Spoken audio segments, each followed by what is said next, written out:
हरे कृष्णा। कैसे हैं आप सब।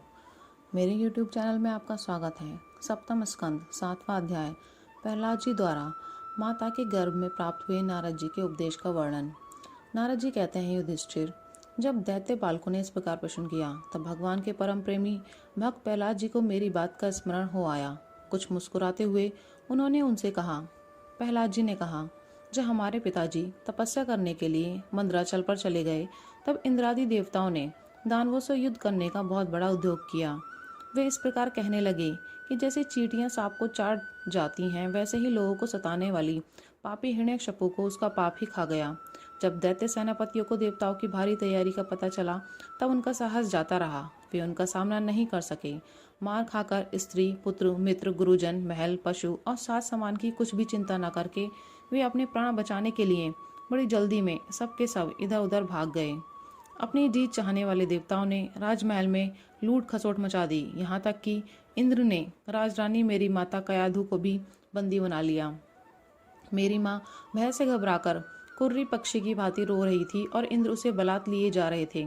देवर्षि नारद उधर आ निकले और उन्होंने मार्ग में मेरी माँ को देख लिया। उन्होंने कहा, देवराज, ये निरपराध है, इसे ले जाना उचित नहीं। महाभाग, इस सती साध्वी पर नारी का तिरस्कार मत करो, इसे छोड़ दो, तुरंत छोड़ दो। इंद्र ने कहा, इसके पेट में देवद्रोही हिरण्यकशिपु का अत्यंत प्रभावशाली वीर्य है। प्रसव पर्यंत यह मेरे पास रहे, बालक हो जाने पर उसे मारकर मैं इसे छोड़ दूंगा। नारद जी ने कहा, इसके गर्भ में भगवान का साक्षात परम प्रेमी भक्त और सेवक अत्यंत बली और निष्पाप महात्मा है। तुम में उसको मारने की शक्ति नहीं है। देवर्षि नारद की यह बात सुनकर उसका सम्मान करते हुए इंद्र ने मेरी माता को छोड़ दिया और फिर इसके गर्भ में भगवत भक्त है, इस भाव से उन्होंने मेरी माता की प्रदक्षिणा की तथा अपने लोक में चले गए। इसके बाद देवर्षि नारद जी मेरी माता को अपने आश्रम पर लिवा गए और उसे समझा बुझाकर कहा कि बेटी, जब तक तुम्हारा पति तपस्या करके लौटे तब तक तुम यहीं रहो।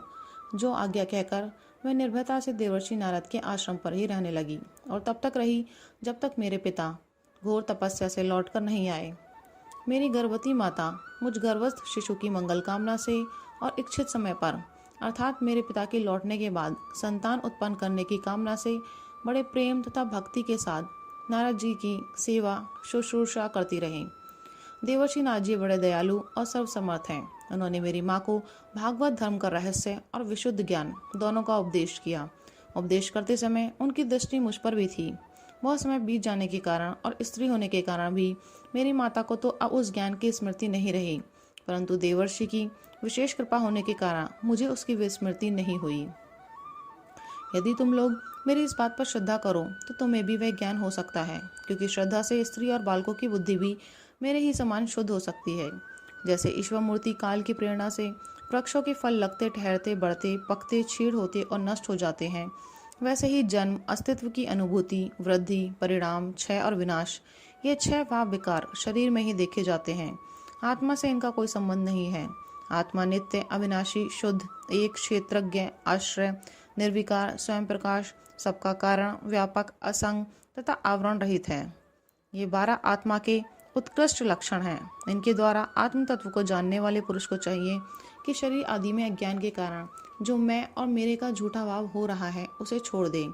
जिस प्रकार सुवर्ण की खानों में पत्थर में मिले हुए सुवर्ण को उसके निकालने की विधि जानने वाला स्वर्णकार उन विधियों से उसे प्राप्त कर लेता है, वैसे ही अध्यात्म तत्व को जानने वाला पुरुष आत्म प्राप्ति के उपायों द्वारा अपने शरीर रूप क्षेत्र में ही ब्रह्म पद का साक्षात्कार कर लेता है।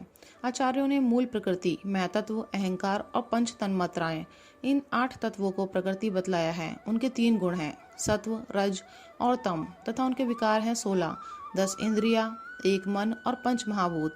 इन सब में एक पुरुष तत्व अनुगत है। इन सब का समुदाय ही देह है।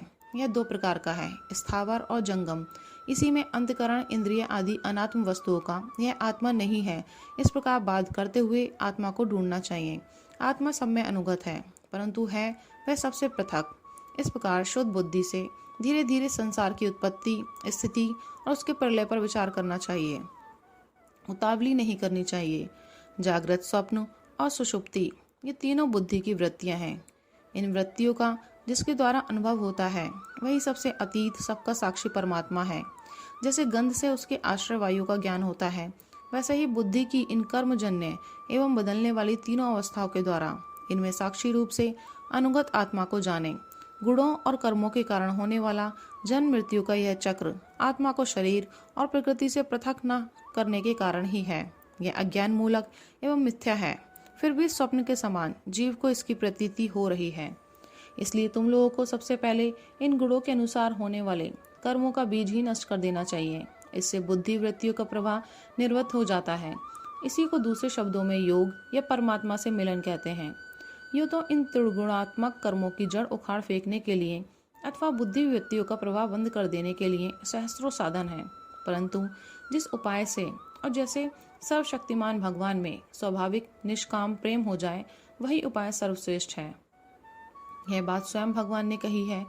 गुरु की प्रेम पूर्वक सेवा, अपने को जो कुछ मिले वह सब प्रेम से भगवान को समर्पित कर देना, भगवत प्रेमी महात्माओं को सत्संग, भगवान की आराधना, उनकी कथा वार्ता में श्रद्धा, उनके गुण और लीलाओं का कीर्तन, उनके चरण कमलों का ध्यान और उनके मंदिर मूर्ति आदि का दर्शन पूजन आदि साधनों से भगवान में स्वाभाविक प्रेम हो जाता है। सर्वशक्तिमान भगवान श्रीहरि समस्त प्राणियों में विराजमान है।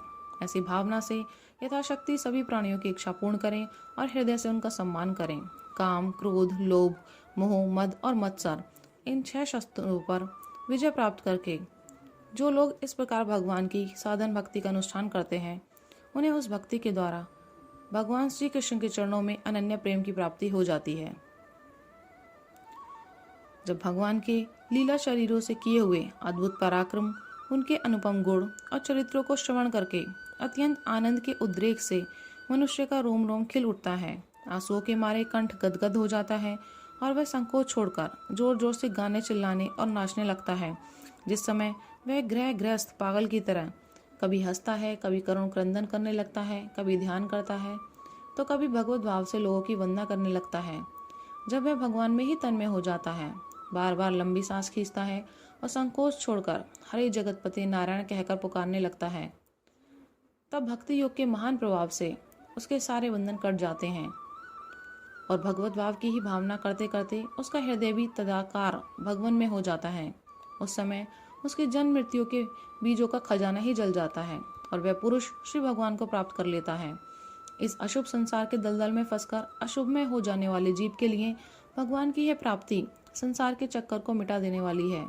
इसी वस्तु को कोई विद्वान ब्रह्म और कोई निर्वाण सुख के रूप में पहचानते हैं। इसलिए मित्रों, तुम लोग अपने अपने हृदय में हृदयेश्वर भगवान का भजन करो। असुर कुमारों, अपने हृदय में ही आकाश के समान नित्य विराजमान भगवान का भजन करने में कौन सा विशेष परिश्रम है। वे समान रूप से समस्त प्राणियों के अत्यंत प्रेमी मित्र हैं और तो क्या अपने आत्मा ही हैं।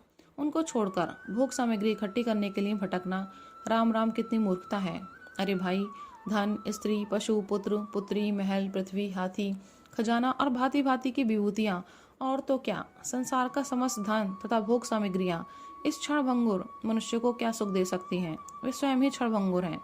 जैसे इस लोक की संपत्ति प्रत्यक्ष ही नाशवान है, वैसे ही यज्ञों से प्राप्त होने वाले स्वर्ग आदि लोग भी नाशवान और अपेक्षिक, एक दूसरे से छोटे बड़े नीचे ऊंचे हैं। इसलिए वे भी निर्दोष नहीं हैं। निर्दोष है केवल परमात्मा। ना किसी ने उनमें दोष देखा है और ना सुना है।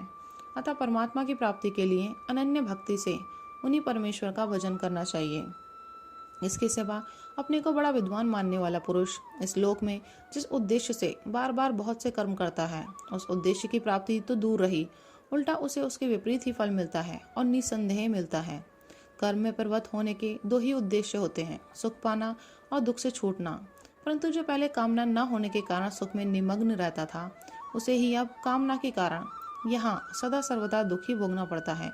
मनुष्य इस लोक में सकाम कर्मों के द्वारा जिस शरीर के लिए भोग प्राप्त करना चाहता है, वह शरीर ही पराया स्यार कुत्तों का भोजन और नाशवान है। कभी वह मिल जाता है तो कभी बिछुड़ जाता है। जब शरीर की ही यह दशा है, तब इसे अलग रहने वाले पुत्र, स्त्री, महल, धन, संपत्ति, राज्य, खजाने, हाथी, घोड़े, मंत्री, नौकर, चाकर, गुरुजन और दूसरे अपने कहलाने वालों की तो बात ही क्या है। ये तुच्छ विषय शरीर के साथ ही नष्ट हो जाते हैं। ये जान तो पड़ते हैं पुरुषार्थ के समान, परंतु हैं वास्तव में अनर्थ रूप ही।